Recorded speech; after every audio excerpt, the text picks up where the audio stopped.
你，还不快快现出原形！这是我们家王妃，晚上吃多了，出来消消食。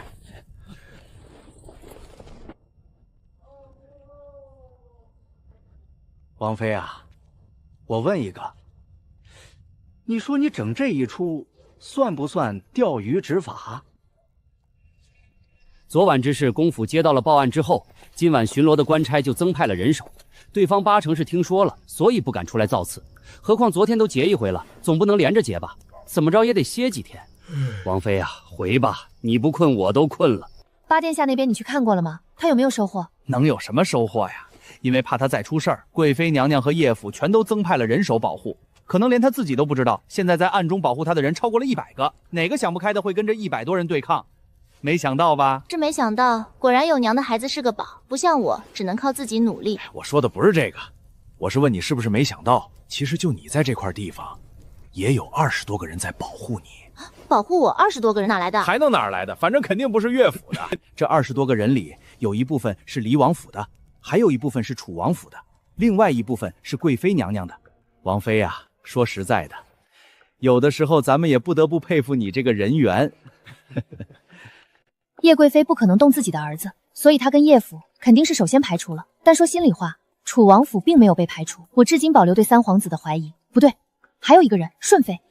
之前真假嬷嬷跟我说过，我们府上管库房的一个婆子是顺妃身边的人，虽然没有摆在明面上说是顺妃的人，但是贾嬷嬷说她以前在顺妃宫里看到过。江崇华，你跟顺妃有仇吗？不清楚，但就像你说的，我一直没有主动晃惹过，即便病着，肯定也有人对我不放心。何况我母妃以前是宠妃来着。先查查顺妃吧，她在我们府上安插了眼线，手都伸到我眼巴前了，不查查也显得不太尊重她。天亮之后帮我打听打听顺妃的事儿，不管从前的事儿还是现在的事儿，能打听到什么就打听什么，但是不要打草惊蛇，找可靠的人问。这事儿包在老奴身上。睡吧，不管还有什么事，都明天再说。可是你对着我，我光看你了，都舍不得闭上眼睛。江崇华，苦海无涯，回头是我啊，你回头看看我。明日顺妃娘娘要出宫，去元恩寺烧香。明日不是初一，不是15的，烧什么香？再说，她一个宫妃，说出宫就出宫。因为顺妃之前没过一个孩子，她因为思念，每年都要犯几次头疼病。太医说是心病，没什么正经的药可以医，只能寻个心理寄托。后来有了6殿下，也没医好，顺妃娘娘就迷上了烧香拜佛。原本都是在宫中宝华殿拜的，但今年也不知道为什么，突然要出宫去元阴寺了。我们也去吧，好不好？我们也去元阴寺。好，明日一起去。老奴这2天在外头打听事情，还听说了一件事，都说有位姓白的大夫住在我们府上，还说这位白大夫人很年轻，脸也很白，长得很好看，说话声音也很好听，还说这位白大夫医术高明，连太医都治不好的病他给治好了。重点是他们说这位白大夫是王妃您的朋友，现如今就住在我们府上。王妃，人呢？怎么老奴从来没见过那位大夫？难道市井流言真的不可信吗？也不是完全不可信，他之前确实在我们府上住了2日，但因为他为人比较低调，所以入府都是暗卫悄悄接进来的。现如今人已经不在府上了，所以你们没见着他也正常。原来是这样，理解理解，一般高人都有些怪癖。为何是白大夫？白这个姓是从哪儿来的？不知道经理有没有听说过，反正我在安怀的时候总能听说，说江湖中有一位神医姓白，任何疑难杂症只要他出手都没有治不好的。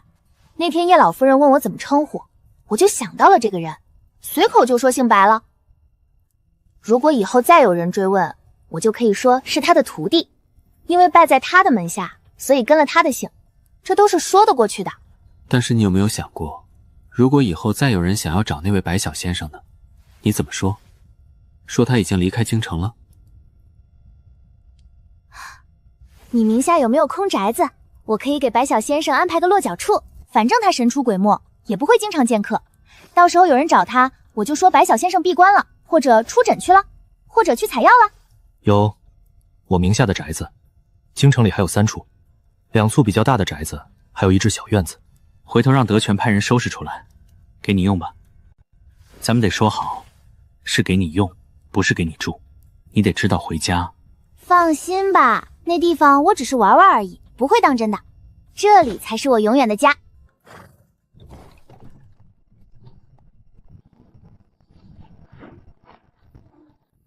多多，烧香就烧香，反正今日也赶不上头道香了。反正我们说好要在元阴寺住上一晚，那今天还有必要出来这么早吗？我困死了。很早吗？往常我也是这个时辰起啊，今日其实算晚的。往常这个时辰我都做完2门功课了。谁能跟你一个卷王比啊？你还是人吗？小姐为何还执意要赶在这样的天气出门啊？你不懂，这叫凑热闹。有月斑斑的地方就一定有热闹。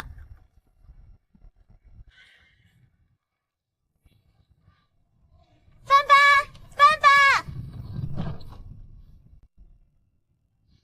你回去换一个长得不好看的来跟我说话。你怎么来了？听说你要去元阴寺上香，我就来了。东周也来了，怎么样？高不高兴？团建是吧？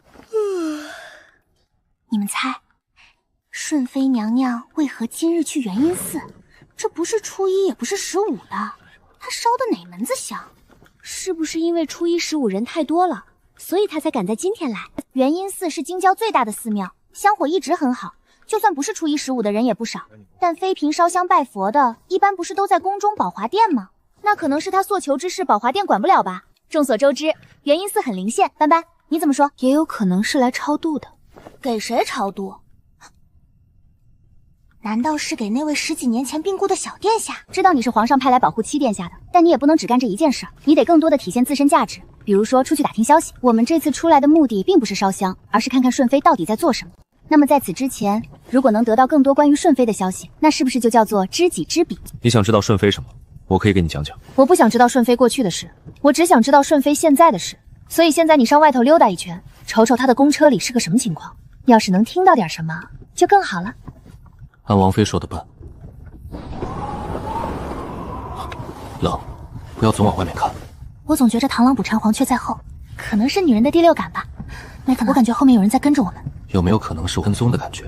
没危险，也不知道我的感觉准不准。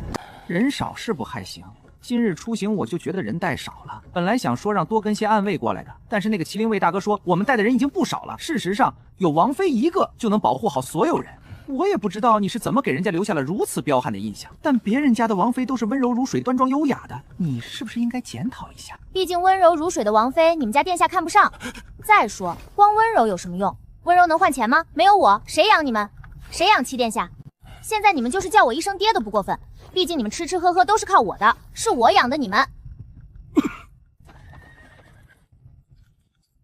顺妃此番出宫，带了4名宫女、2名太监，公车里安安静静的，谁都不说话。就一直都不说话？就一直不说话。她住的顺熙宫，总被人说跟个死人宫似的，很多时候从早到晚都没有个动静。我并不知道这些事情。斑斑，真是太巧了，我们居然在这里碰上了。你们能回去吗？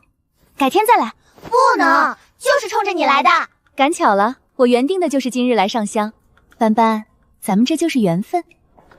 唉，你也来元阴寺，怎么不早说呢？把那个人给我带出来啊！半年多没见了，我也想跟他说说话。你给我的银子里不包括这项服务，我最多给你带个画什么的，极限了。算了，也没什么话可带的，都是过去的事了。我也给他介绍稳定工作了，不欠他了。你想得开就好。你能上得动吗？能，又不是自小就娇娇气气养在深闺里的千金小姐，从前也是做惯粗活的，99级台阶而已，有什么上不去的？我家男人就不行了，我家男人体弱，这么多台阶肯定是上不去的，一会儿得雇人抬。你们家里没带下人来吗？怎么还要雇人？好家伙，那一会儿被选中的角公，以后也是抬过皇子的人了。虽然现在不要钱，但以后再抬别人，说自己曾经抬过皇子，那身价可就不一样了。这件事情甚至可以写入他们的家谱，供后人为之骄傲。顺妃娘娘能出宫也是难得，在这种天气出宫更难得。咱也不知道这是图什么，就愿意遭罪。可能是遇着了什么宝华殿解决不了的事儿吧。元阴寺的香火帽肯定比宝华殿管用。你对顺妃娘娘有了解吗？我对宫里的主子娘娘们能有什么了解啊？也就知道叶家有一位贵妃，好像是这样的。我听说顺妃是个很严肃的人，可以一天到晚都不说话。这几年宫宴我都参加了，因印象中顺妃娘娘是不怎么爱说话，就自己往那儿一坐，东西都很少吃，就跟让人下药了似的，眼睛都只盯着一个地方，整场不动如衷。还没有点别的关于她的事儿，我想听听。反正闲着也是闲着，聊聊。能聊什么呢？他连话都不怎么说，还能有什么八卦啊？不如跟别人去打听打听。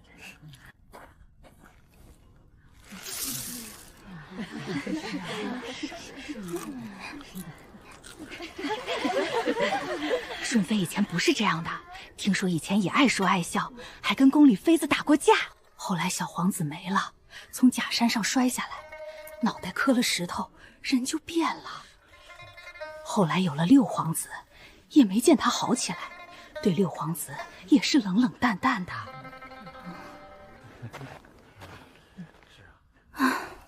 六殿下也是可怜，从小没得着什么母爱，以至于他也不爱说话。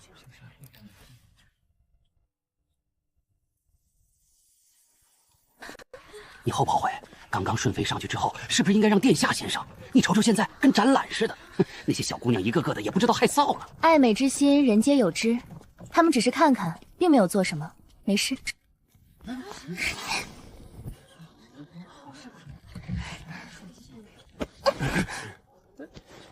七殿下是有主的，姑娘请自重。另外，这佛门重地，整这一出也不太好。七殿下纳妾吗？一个病得有今日没明日的人，你还愿意给他做妾？但凡他没病，做妾我也没这个机会。七殿下长得实在是太好看了，有这种长相，病不病的已经不重要了。我不病着，需要照顾。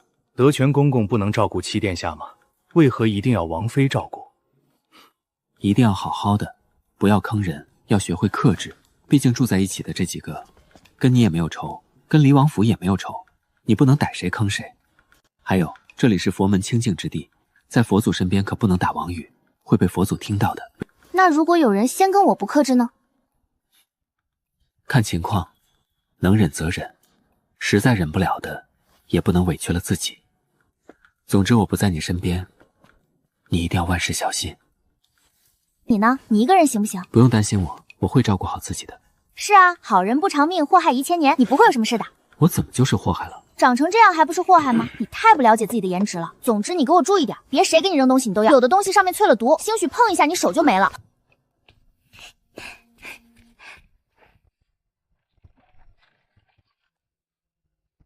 你在这铺炕子。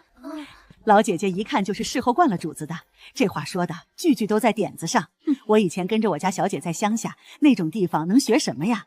后来回了京城，离王府的规矩也没有那么严，不像老姐姐您一直在叶府贴身侍候夫人，那肯定也是1等的婆子。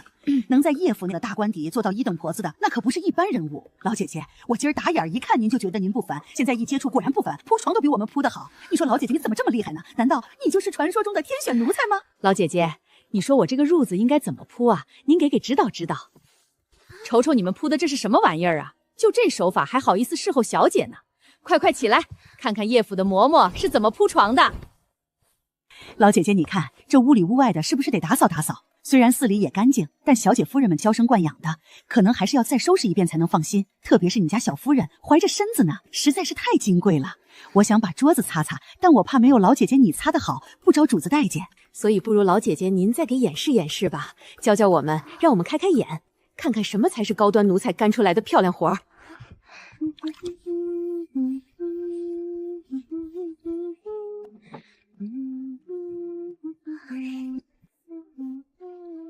要不你办个班吧，我报名，花点钱我也得要一个入学名额。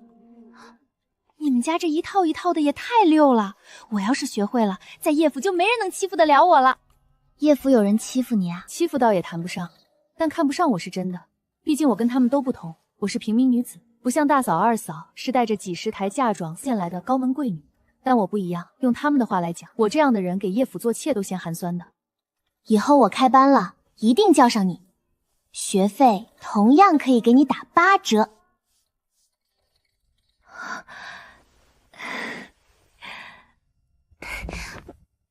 房间怎么样？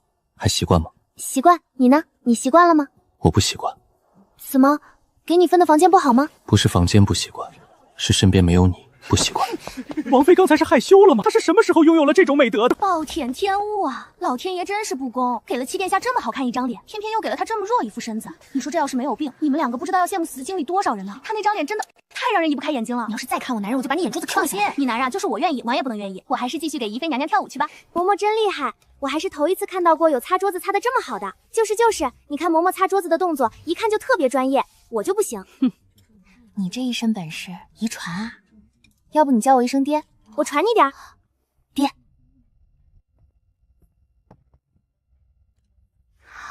有定样的，施主这一桌就这些菜，没有了，寺里不可贪食。多给些香火钱也不行吗？我怀着身子呢，比较能吃。夫人，真的不行了。那个人，我观察他很久了，来来回回的往里头那处隔间里送菜，都送了10几轮了，这还没完呢，还在送。那隔间里坐了多少人，需要上那么多菜？你跟我说说里头的人数。出家人不打诳语，佛祖可都听着呢。隔间里有3人，但用斋饭的只1人。一个人吃那么多？阿弥陀佛，贫僧也觉得他用的有点多。那他为什么吃那么多？他贵客，我们无权过问。那你刚才说饭菜有定量，且不可贪食，合着就是给我们立的规则，对别人不管用是吧？只对隔间里的贵客不管用。其实你应该知道，我们这里也坐着一位王妃呢。说起来，她也是贵客，怎么不见寺里对她有照顾？王妃跟皇妃还是不同的。我知道了，多谢师傅。你气不气？刚才端进去的好几样菜，我们这桌可都没有。顺妃到底是来烧香拜佛的，还是来郊游吃饭的？合着这是宫里的山珍海味吃够了，跑到寺庙里来改善生活来了。方才那些话是谁说的？我说的。那就请这位小姐向我们娘娘磕头赔罪，再自扇50个耳光吧。为什么？我只是吐槽一下，给顺妃娘娘认错，我同意。确实是我自己嘴没把门的，但自扇50耳光是几个意思？这是寺里又不是宫里，在这种地方扇耳光，你们觉得妥当吗？大胆！你眼里还有没有尊卑了？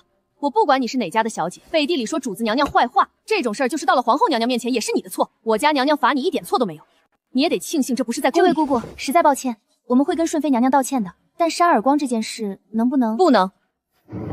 还等什么呢？该你了。什么玩意儿就该我了？我这就是在亲自指点你，赶紧借着你的优势化解眼前危机啊！宁秋冬跟咱们坐在一个桌上，晚上还会睡在一个屋里，那咱们就是一伙的。你还有没有点集体荣誉感了？哎呦呦，我这肚子怎么突然疼起来了？哎呀，你快扶我一把，我肚子好疼，我肚子好疼，你扶我，你哪儿都别去，你得陪着我。人少了我害怕，我肚子里这孩子可是叶家的希望，金贵着呢。初冬，你听，这孩子是不是说话了？他说他最喜欢宁依依了，宁依依不要走，要陪着他。宁依依要是不陪着他，他就要生气了。小夫人啊，我也没办法，你跟孩子说说，依依去磕个头，再扇自己50个嘴巴。如果依依把自己扇晕了，不是脸是扇肿了？宝宝不要害怕，放过你的。回来吧，一点小事都办不好，别在外头给本宫丢人，赶紧滚回来。宝宝乖，今天你救了依依一命，依依回头一定给你买好吃的。那你快点买给我吧，我替他吃，我吃了就相当于他吃了，跟一辈子没吃过好吃的似的。叶府那些山珍海味还满足不了你，并不是十分怀念街上那些东西，可惜到了叶府之后，他们就再也不让我出去吃了。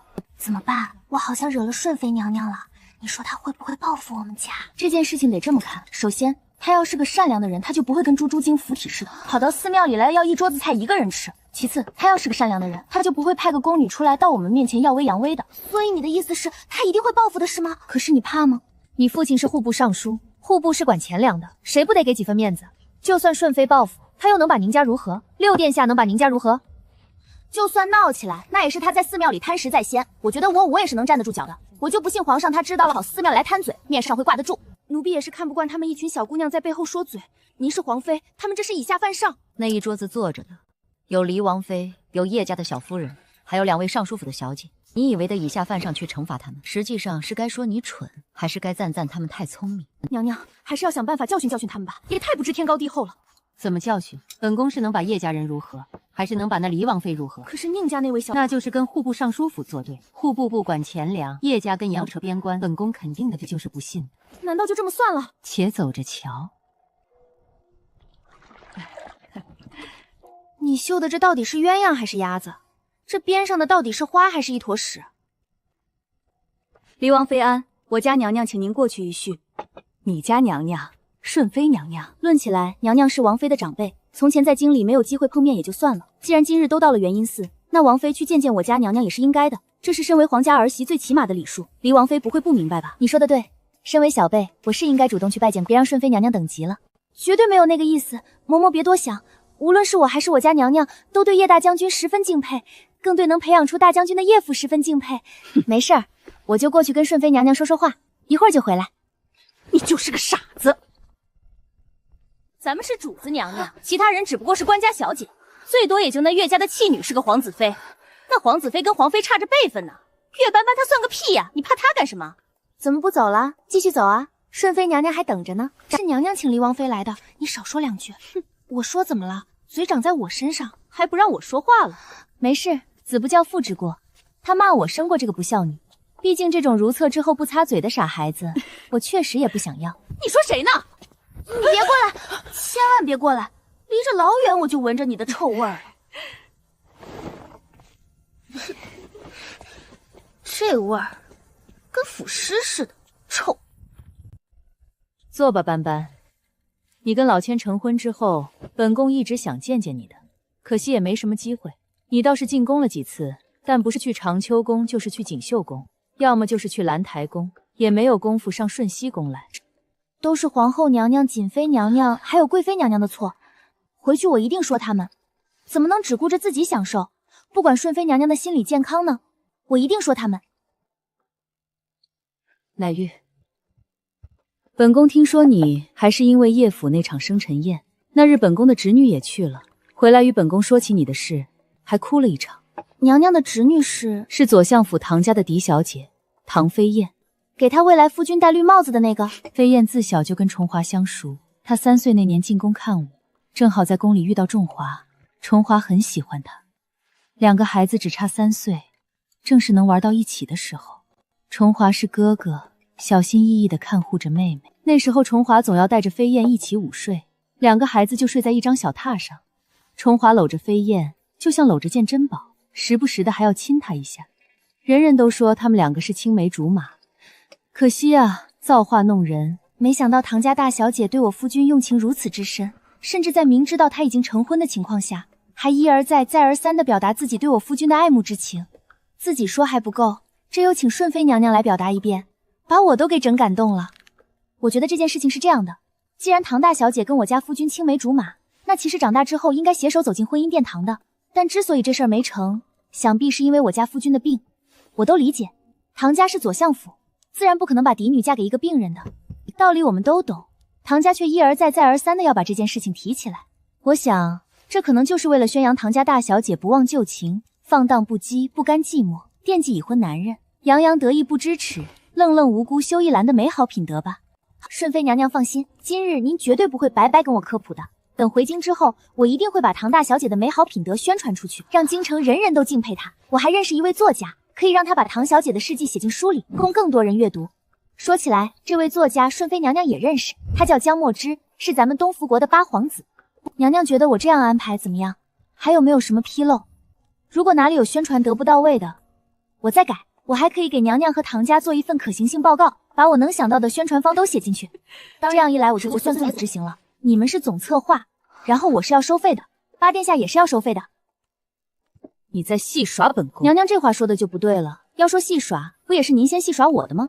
说起来，我跟顺妃娘娘无冤无仇。今日您要见我，咱们客客气气的说会儿话，寒暄一番，您再给我点见面礼啥的，大家面子上来过得去就挺好。可跟我讲我男人从前同另一位女子多么情投意合，那我能爱听吗？那我要是讲皇上对贵妃多好，对皇后多好，多宠瑾妃，您是不是也不爱听？娘娘叫我来就是为了这个事儿吗？那我都记下了，回去我就安排。总执行的钱，回头娘娘差人给我送到府上吧。八殿下那边我会跟他说，请他给出个实在价，别要得太狠。没事儿，那您歇着，我这就回去琢磨琢磨，一定把唐大小姐的事迹给宣扬好。这件事儿，娘娘您就别操心了，我一定办妥妥的。你主子求我办事，你怎的也不知道对我态度好些？你跟着顺妃娘娘这么久，怎么也一点人样都没学着？行了，赶紧进屋去给你家主子认错。这也就是我大度，要不然就冲着你对我这个态度，顺妃娘娘的事儿，我说什么也不能给办。快去吧，记得进屋就磕头。娘娘叫她来是求她办事的，娘娘为何要求她办事？她能办什么事？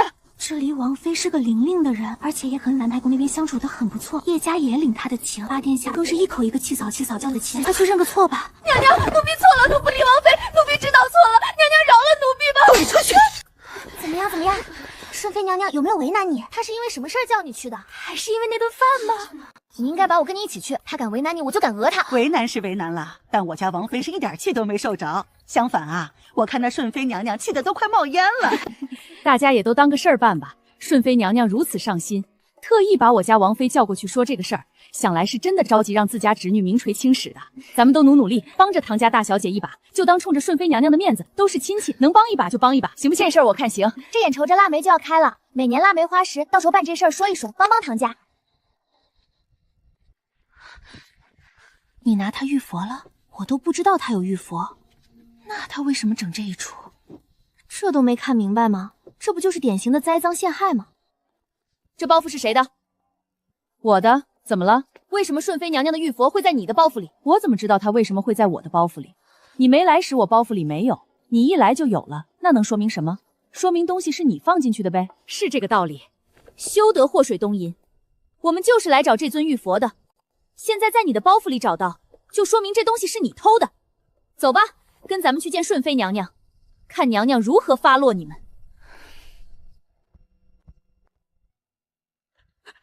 岳斑斑，你可认罪？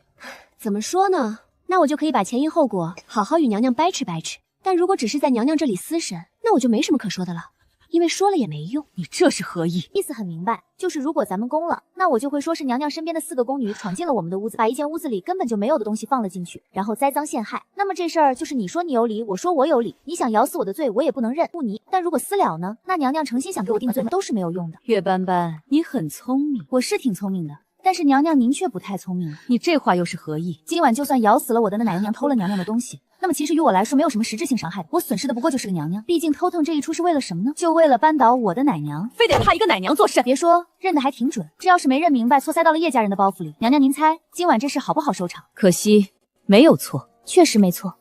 所以顺妃娘娘打算如何处置我的奶娘呢？拖出去，乱棍打死。这么绝？你的意思是偷了东西的人就要被乱棍打死？一个下人偷主子娘娘的东西，不打死还能留着他，那可就是乱用私刑了。我听说，就算是宫里的下人犯了错，也有罪奴司这种地方。怎的我的奶娘犯了错，就要被直接打了吗？老奴没有，老奴没偷过东西。下晌咱们来的时候，老奴一直在娘您身边站着的。那玉佛别说拿了，见我都没见过，他们摆明了是诬陷。当然是诬陷，但顺妃娘娘非得诬陷你，我们又有什么办法？但凡她不是诬陷，她都不会急着动用私刑。虽说要死的是你，但下的却是我的脸面。顺妃娘娘一点都没把离王府放在眼里，所以我可能也保不住你。那怎么办？我真得死了。如果偷了东西就要被乱棍打死，行吧，那就先把顺妃娘娘给打死吧。你什么意思？还想打死我们娘娘？岳斑斑，你是疯了吧？你也是疯了吧？不管你家娘娘什么态度，你直呼离王妃名讳，可知是何罪？哼！别怪我没提醒你，我们七殿下可也在寺里。我的奶娘偷了顺妃娘娘的玉佛，我们认了。该怎么处置就怎么处置，但顺妃娘娘偷了叶贵妃不瑶这件事，如果不跟奶娘的处置犯法一样，我是绝对不干的。我一定会到兰台宫哭1天1夜，请贵班妃娘娘做主。本宫偷贵妃的不瑶，今日一见，果真如此？不是瞎扯，真的不是瞎扯，我是有证据的。因为关系好，贵妃娘娘曾给过我1只不瑶，今日下晌顺妃娘娘召见我时我还带着，可是回去之后就没有了。起初我没怀疑过娘娘您，但是刚刚我们进屋时，我看到有个柜子门是半开着的，而那这只不瑶就安安静的躺在柜子里。顺妃娘娘，你看那边，我说的就是那个柜子。哇，顺妃娘娘真是贼！你们胡说，这东西不是我们放的，我们从来没有拿过这东西，一定是你们栽赃。岳斑斑，你栽赃我们！我忍你很久了，不知天高地厚的东西，再敢叫离王妃名讳一次，你看我不打死你！离王妃好手段，也就比娘娘您强一点。现在说说吧，这件事情应该怎么办？是顺妃娘娘跟我的奶娘一起去死，还是娘娘愿意不追究那尊玉佛的事？你给本宫闭嘴！也罢，玉佛的事是个误会，本宫错怪你们了。所以呢，娘娘给个说法吧，那东西究竟是我奶娘偷的，还是你们故意放到我们屋里陷害奶娘的？姑姑，眼下只有牺牲您了。你什么意思？不是我什么意思，而是能让娘娘翻出来的东西是你从奶娘包袱顶下下，最多受点罚，总比让娘娘被离王妃下了面子强。都是奴婢的错，不关我家娘娘的事，是奴婢白天被离王妃骂了一顿，心里不好受，于是偷了玉佛，想要栽赃陷害，不要再为难我家娘娘了。哦，原来是这样，那咱们再来说说我那只不瑶的事。不瑶可不是我自己放进去的，她就是被人偷的。您说的可太对了，这李王妃是真不吃亏呀。老奴本以为这是一笔大交易，顺妃、霍妃舍出去一个奶娘，可万万没想到啊，她把顺妃娘娘给窝了。不是你不按套路出牌，为什么还就着不瑶的事不放？因为那原本就是2件，难不成因为到你一败，所有的罪名我就能你们免了？道歉有用的话，要官府干什么？说说吧，偷我步摇的事情如何解决？如果那步摇是我自己的也就罢了，可那是贵妃娘娘赏的，我若弄丢了，这事儿可就大了。或者顺妃娘娘帮我挡一挡，他日贵妃问起，您就主动承认是你偷了，让贵妃只找您一个人的麻烦，千万别波及到我，行吗？荷香，说，为何要偷黎王妃的发簪？敢偷贵妃娘娘的东西，那可是死罪啊！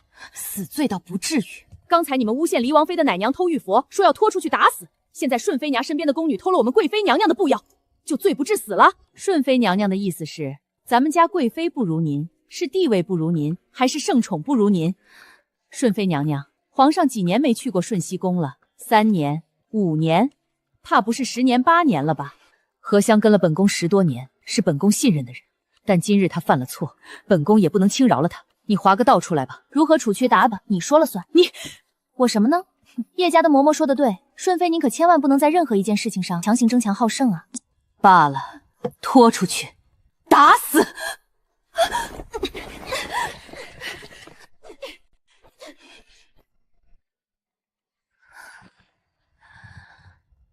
这下你满意了吗？满不满意，得看他知不知悔改。今日这事儿发帝救了他一命，若换了在京城，可就没有这么好的运气了。我这就回去了。月斑斑，你好狠！我娘怜悯之心，有没有想过高抬贵手饶他一命？如果饶过，那就怪不得我狠。下次你们再折腾，我还收拾你们。其实今日之事都是下人作祟，本宫与你无冤无仇，希望不要因为这个事情影响到咱们之间的关系。你与重华成婚也有不少日子了，应该给份见面的东西，不如送些实在的。你喜欢什么，只管去买。娘娘，您看您这么客气干嘛？这一见面就要娘娘的银票，我也怪不好意思的。没有任何矛盾是一张银票解决不了的。王妃应该拿了银票就走的，为什么要给她一包花果茶？简直多此一举。斑斑，你这回真是错了。花果茶这种入口的东西，你给了她，不怕她讹你吗？万一她说喝了你给的花果茶这疼那疼的，或者干脆说中毒，你怎么办？顺妃这个人记仇，心里阴暗，杀人不眨眼，吃人不放盐。我怎么听说她以前喜欢过安远侯呢？我听我娘和几位夫人闲聊时说的，说安远侯年轻的时候可是京城第一美男子，迷了无数少女心，就连宫女都偷偷给安远侯绣过荷包。可惜那时候安远侯已经决定要娶乔淑琴了，他家里也张罗着让他入宫了。那安远侯喜不喜欢顺妃？那我哪知道？你们说顺妃跟叶贵妃有没有仇？你就等着吧，他要是不在花果茶上做文章，那他就不是顺妃了。不对啊，你也是在乡下长大，听说伊后那边的生活很苦，那你应该不至于睡不着。我睡不着不是因为这里住宿条件不好，我睡不着单纯是因为身边没有江重华。这一口狗粮吃的真饱。话说你们两个到底为啥来寺里？真为了烧香？我们主要是吃饱了撑的。听说你要来，就跟着凑凑热闹。都说元阴寺的姻缘香很灵，我得拜一拜。我们家也在催婚了，我自己也挺着急的。要不你随机选一个？特妈妈的，我这辈子死也要踩他一脚。你怎么这么想不开呢？要不跟我叫我声爹，我教你怎么赢跃迁舞。爹，行吧，好大儿。等回京之后，我替你想想办法。我家小夫人自有了身子就特别嗜睡，这还是头一次睡这么晚。可见她是真愿意跟你家王妃聊天，咱们以后也常走动，谁说不是呢？稻香谁爱上谁上，我肯定是不去了。不用遗憾，因为就算你们起来了，头稻香也是烧不上的。那位贵客施主早就定好。女施主，这得自己努力。以前成功靠努力，以后知道我就准备靠烧香了。这些银子您收着，下次还有。成华哥哥，成华哥哥，这位姑娘自重，我家殿下身子不好，您别把她吓着。怎么会吓到？飞燕，成华哥哥怎么可能会被我见了？听说你来了元阴寺上香，我立即求着母亲让我也来了。成华哥哥，我好想你啊，你有没有想我？哥哥的，怎么的？你要下蛋啊？这种事儿可不兴在寺里做啊，要下就到山门外下去。月斑斑，你怎么也在这里？我夫君都在这里，我当然也在这里。你难道还不知道我们是两口子吗？哦，当然不是。你上次还说100万两要买我夫君来着，他说你只值100万两。后来我涨价了的。哦，后来他涨价了，可他还是把你当成物一样买来买去，他不尊重你。华哥哥，好的不学，偏偏学跃迁舞这一套，你赶紧把你的眼泪憋回去吧。哥哥的，不知道的还以为哥哥抛弃了你。但实际上哥哥压根就没工夫理你。别以为我听不出来你在拐着弯的骂我，我其实没有拐弯，回头我的可挺直接的。你要是躺着好好琢磨琢磨。岳斑斑，你去死啊！我小时候被狗叫吓过，有心理阴影。你可别这么大声叫啊，吓死我了。不怕不怕，乖。岳斑斑，你个小贱人，不知道用了什么手段勾春华哥哥，简直不要脸！住口！吵吵嚷嚷的像什么样子？姑母，我7月不过才还了嘴，姑母为何不说他？你是什么身份，什么出身？你能跟他一样？他口无遮拦，你也能口无遮拦。你可是唐家大小姐，却非要跟一个乡野村姑比，你不嫌丢人，本宫还嫌丢人呢。你们不要替我出头，我不过是个小辈，让顺妃娘娘损几句没什么的。娘娘说唐飞燕汤跟我一样，我琢磨着娘娘说的也没什么不对，我怎么能要求唐飞燕真能像个人似的呢？春华，管好你的王妃。春华哥哥，你忘了我们小时候有多要好了？虽然因为你病着，我们很多年没见，但是我心里一直惦记着你呢。我们小时候，本王小时候认识你吗？说什么呢？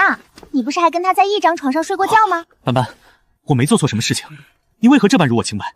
顺妃娘娘说的，难道还能作假不成？她总不能平白无故毁你和她亲侄女的清白吧？多大仇啊！我们小的时候确实在一个榻上睡过，那时候你还说我可爱，你还拉过我的手，还带过我一起玩。小的时候是什么时候？你当时几岁？3岁。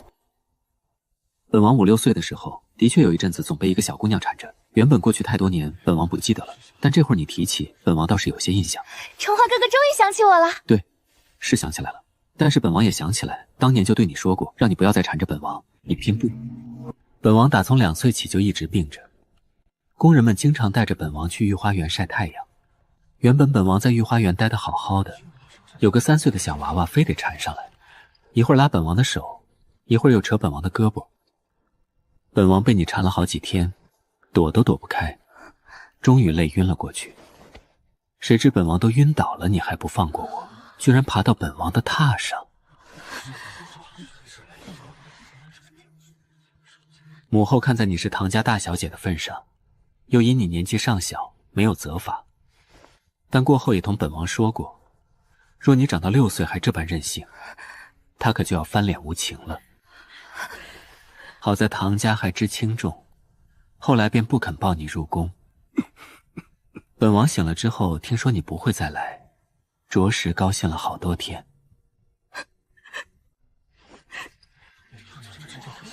后面这些年，咱们也再没有见过，日子实在清静。可是今日你为何想不开，非要来搅本王的清静？你到底安的什么心？还嫌不够丢人吗？赶紧回京去！我不想回去，我好不容易出来的，不想就这么回去。齐殿下，你真的不认我吗？说真的，本王至今都不知道你的名字，你觉得有什么可认的呢？春华真是一点颜面也不给本宫了。顺妃娘娘说的是哪里话？你也没给过本王颜面啊！听说昨天晚上顺妃娘娘诬陷斑斑的奶娘，说她偷了您的玉佛，最后您身边的宫女主动承认，是她把玉佛放到奶娘包袱里的。这件事情本是顺妃娘娘身边的事，本该由您自己解决，但您却大晚上的兴师动众，把斑斑叫到您的客房里，还想当着她的面处置她的奶娘。本王以为顺妃娘娘这是冲本王来的。她这就算承认了吧？是吧？抱歉斑斑，是本王连累了你。其实本王与顺妃本无仇，她闹这一出多半是因为上一辈的事情，没办法，我母妃当初是宠妃来着。顺妃娘娘，您别着急走啊，我还有事想问您呢。您此番来元阴寺是为了什么呀？是来给谁上香的？还是说自己想求点什么，求圣宠吗？娘娘这么大年纪，不行就给后辈求点什么吧，自己别努力了。其实就算昨天晚上顺妃不整毛蛾子，我也得想办法跟她见上一面。你别说，还真有所收获。顺妃身上有一股味道，淡淡的，若隐若现，不仔细闻是闻不到的。这种味道里混合着几种致命的毒药，再经过调配，变成了一碰就会中招的剧毒，就是那些死时在嘴里咬开的那种毒。所以黑衣人是顺妃派出来的，十有八九，不，应该是确定了。今早我听说顺妃给了寺庙很多香油钱，名义是为了那位过世的小殿下。小僧人说小下过世很多年，当年也做过超度法事，但顺妃坚持。所以其实法事不是为了小殿下做的，而是为了那十几名死士。一个能养那么多死士的人，这真的是他第一次面对手下死亡吗？绝不可能。可他偏偏这次出宫上香了。以前顺妃有没有经常出宫？想什么呢？一入深宫深似海，哪个妃子能经常出宫？也就这一回。那就对了。八成是宫中又闹那种怪力乱神之事了。这个柚子就很灵魂，你猜是谁吓唬顺妃了？我猜是叶贵妃干的。因为那天晚上他儿子也遇袭了。他应该也是不确定，所以才有用了这个法子。顺妃上当了。所以说，相比较于叶贵妃，顺妃还是棋差一招。那你呢？为的是什么？钓鱼。鱼钓不钓得上来，回头再说。但眼下事情既已查清楚，香也上完了，咱们是不是应该回去了？爱妃，院子里的葡萄树该种下了。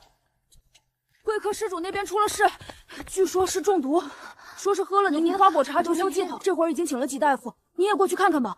跟我们王妃有什么关系？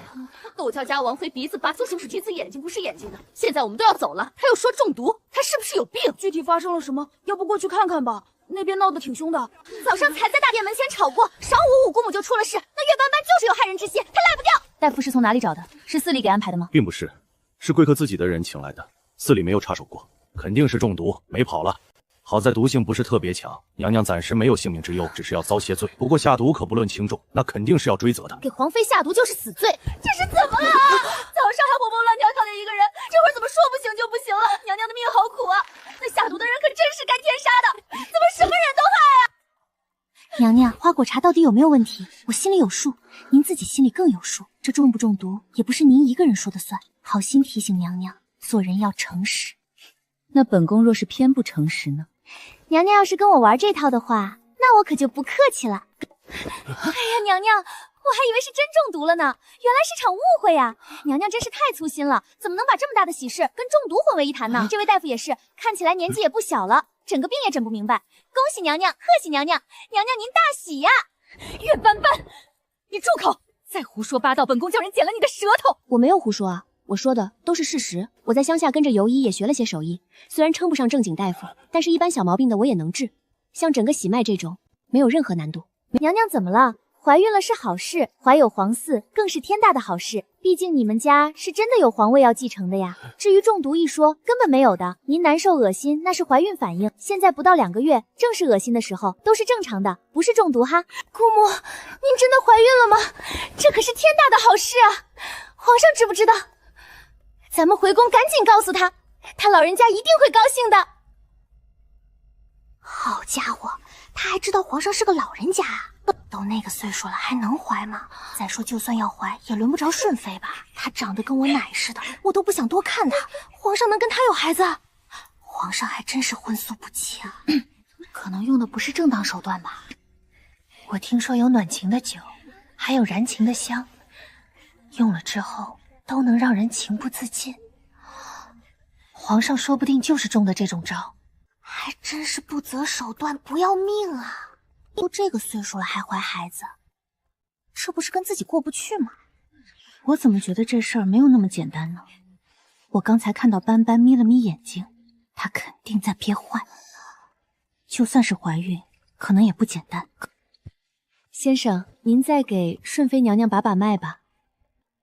斑斑还是个孩子，她那点诊脉本事也不是太拿得出手，您再给确定一下。对对，你再给诊一次。如果我姑母真是喜脉，那可太好了。但如果不是喜脉，那就是月斑斑给下了毒。这件事情我们唐家绝不算完，一定好好把。如果是喜脉，那可是大喜啊！给本宫好好把，实话实说。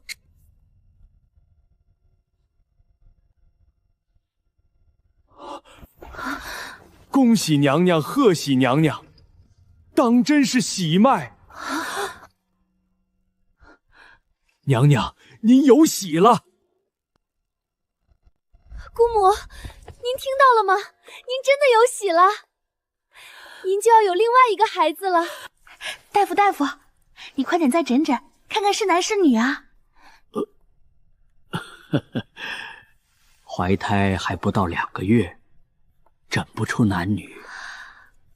但无论是男是女，娘娘能在这个年纪再怀龙嗣，都是一件值得恭贺的事情，这是大喜事啊！对对，这是大喜事。本宫当真有喜了，不会有错的。在下行医数10年，要是连区区喜脉都摸不出来，那就枉称一声医者了。快请大夫，顺妃娘娘有喜了！快再请2位大夫来给诊断一下。记得啊，逢人就说，这可是元阴寺的活招牌。本宫真是喜脉。娘娘放心，就是喜脉没跑了。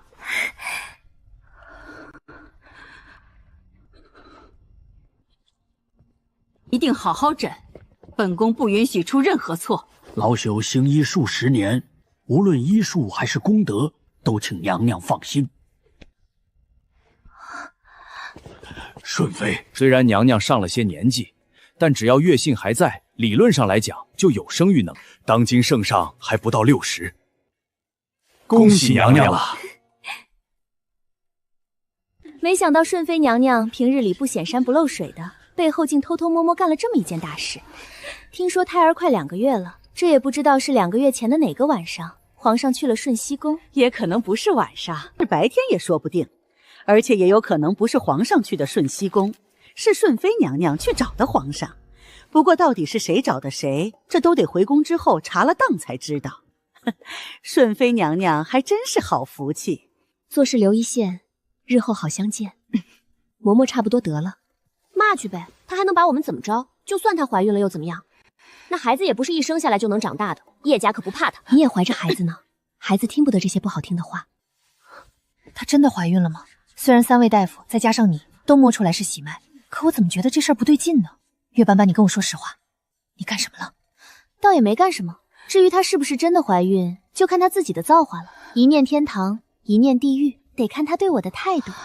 要是还像早上那样，那她就是真怀孕了；要是态度有所缓和，再对我进行一番精神补偿，那她也可以没怀孕。反正就一念天堂，一念地狱吧。月斑斑，你如何才能放过本宫？娘娘此番来元阴寺，究竟是为了什么呢？本宫为了什么你不必知道，但本宫可以明确告诉你，不管本宫为何来到元阴寺，都与你无关，你大可不必这般积极。是与我无关，但是与我的一位朋友有关，他为我做事，我自然要过问。不如娘娘同我讲讲，兴许您说出缘由之后，我会发现这其实是一场误会呢。你是叶梦舒的人？对，是跟贵妃娘娘一伙的。你跟叶梦舒没有一个好东西。你怀孕，你们早晚会遭报应的。你怀孕，你别太得意，这离王妃你做不久，重华一死你就完了。你怀孕，不要再提本宫怀孕之事。那么请问娘娘来元阴寺到底是为了什么呢？你小时候，我姑母还抱过你呢。我刚出生就被送到乡下去了，顺妃娘娘搁哪儿抱的我？休得无礼！你要清楚自己的身份，她是离王妃，你只是个臣女，见到她你是要行礼问安的。姑母，我还是姑母最心疼的侄女吗？出去！姑母为何不帮着我？飞燕这孩子从小被他爹娘宠坏了，不懂事，你别同他一般见识。先前你问我到元阴寺来做什么，我也不瞒你，我来元阴寺是因为近日总做邪梦，我是确实也知道这邪我曾试过一做起来，就觉得是他在下面不安宁，这才求着皇上让我出宫来上一趟香。斑斑，你就别再同我置气了。皇妃被诊出喜脉，这是关乎人命之事，皇上这10几年都没来过顺熙宫，我是不可能怀孕的。但眼下这，总之斑斑，你放过我一回，就算我欠你一个人情，日后你有什么需要都可以跟我说，我若能办到，一定为你办；我若办不到，也想尽一切办法帮你办。娘娘都这么说了，那我也不能一再与娘娘过不去。娘娘的病就由她来医治吧。你不能帮我治吗？我哪有那个本事？专业的人做专业的事，治病当然得让大夫来。如果娘娘信不过我的朋友，也可以让宫里太医试试。不过我提醒娘娘一次，这种病平常人闻所未闻，太医若是没有听说过，很容易就误会了。到时候娘娘这喜脉可就……我治。斑斑，你将那神医的住处告诉我，等回京之后，我想办法让那位小神医入宫。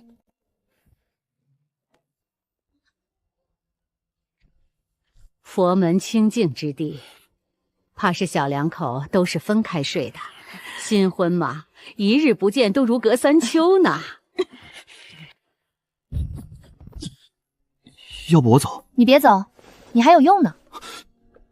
这里头还有我的事儿呢。自然有你的事儿。我跟顺妃娘娘说的话你都听到了吧？我知道你躲在车底下闻着你的味儿了。你真的要进宫去给她治病？她到底什么病？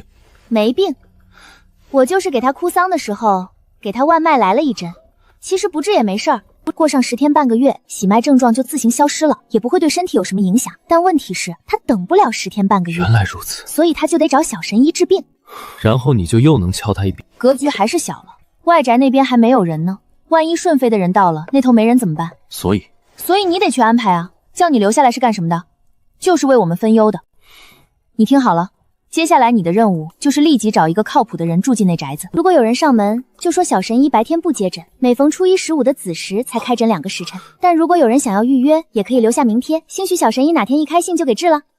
每逢初一、15的子时开诊，这是什么阴间时辰？你就不能选个阳间一点的？太阳间的没有人密感，这样挺好。你先把人找着。我估计明天最晚后天，顺飞肯定会派人找上门。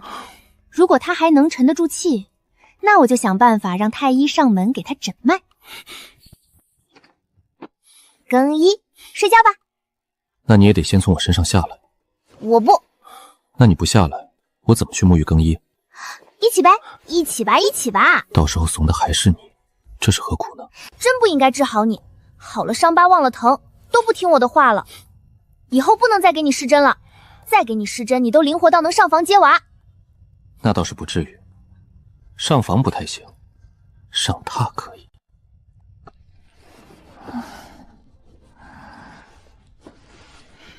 还是你身上的味道好闻。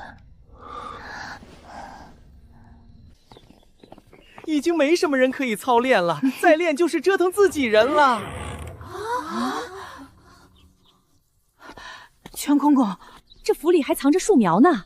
你别说哈，这树苗保存的还真好，根上还带着泥呢。我都能闻到泥土的芳香，还得是王府，地大物博。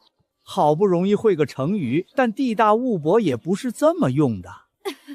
这个季节，别说离王府，就是皇宫里也不可能有这么新鲜的树苗。王妃是从哪里弄来的这些树？是打算现在就移栽吗？可是外头盖着雪呢，这个季节也不适合移栽树木。但如果是成树的话，可能也没那么容易死，大不了就是暂时不长，等开春了再长。老奴这就去叫人到院子里挖坑。这大桃子又红又艳，看着就甜。这么大的桃子，老奴还没见过呢。这个是梨吗？看起来跟平时见过的不太一样，这味道似乎也不同。这是什么？枣，还有绿色的枣，这老奴认得。这是苹果，但苹果怎么是黄的？王妃是从哪儿弄来的这些果树？这不是王府里原本就有的吗？一直在这屋里放着呢。前几日我就看到了，你们难道没看见吗？如果这些东西明明摆在这里，我看到了，你们却看不到，那你们可能是有病。病分2种，一种是眼睛的病，选择性失明；一种是心理上的病，选择性遗忘。你们选，想的哪种？我不中用了，干啥不行，眼睛还不好使，心里也有病。我真怕这样的自己伺候不了王妃几年。我舍不得王妃，看看大夫就好了，要不找个人陪你唠唠。你这个病可能也不在你自己，全在咱们王妃。玄小可以考虑先别见她，可能过一阵自己就好了。只有跟在王妃身边。我现在就怀疑，是不是以前贵妃娘娘给我们下过毒，把我们毒的脑子不好，眼睛不好，心里也不好，哪儿都不好。现在多亏了王妃，让我们知道了自己一身的病，王妃对我们有再造之恩。越王府殿下，这座殿上求见供。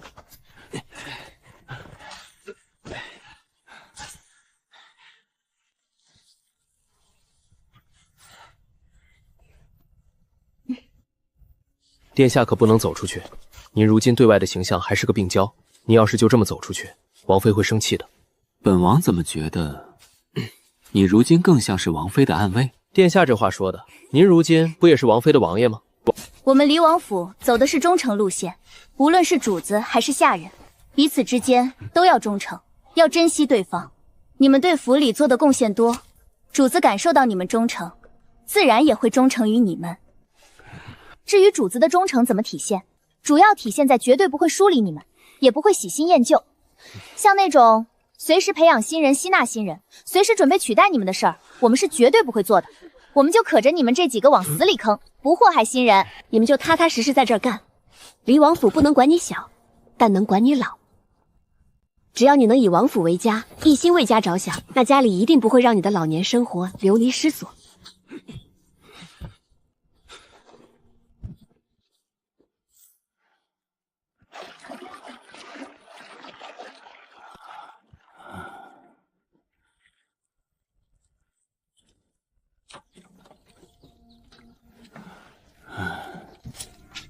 先吃饭，吃完饭继续，把种子种下去。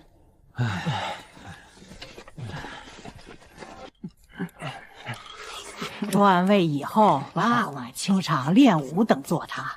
晚上我就试试。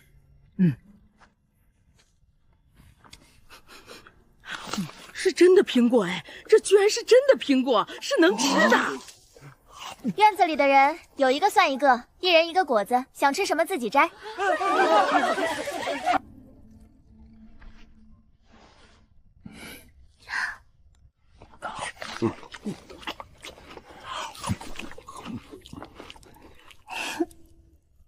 过去的事就让它过去吧，未来还有很长的路要走，不必一直停留在一个地方。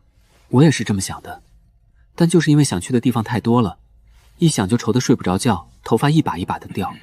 所以你的意思是，王妃能不能给王府安排几个丫头？不能光断齐殿下纳妾的后路，也得考虑我们这些年轻人做事有没有动力。您要是把娶妻生子这事儿也给我们解决了，我们就踏踏实实给王妃做事。那你跟你原来那位，我以为你还没缓过来。当时是缓不过来点。安月上叶府过好日子，我母亲跟着我不在了，安月也嫁人了，那我也得往前走就强。王妃您考虑看看，能不能给我安排安排？回头我给你相看相看，相个靠谱的，安排到账房给你打下手，你就当带荼毒一样带着，日久生情嘛。师徒恋什么的比较好磕。既然王妃对我有安排，那我对王妃也有安排。这几日府里的账目我看过了，大部分都是以前账房留下来的，一言是难尽。即日起，我给李文丽2本账，只有是王府的账要发的月前欠账。王府账目前一片空白，没有营收。全叔叔说您要自己管，那我做个账本，您自己记。我自己的账我自己记可以，但李王府的账也是我的账。这整个王府都是我的，王府里的钱自然也得是我的。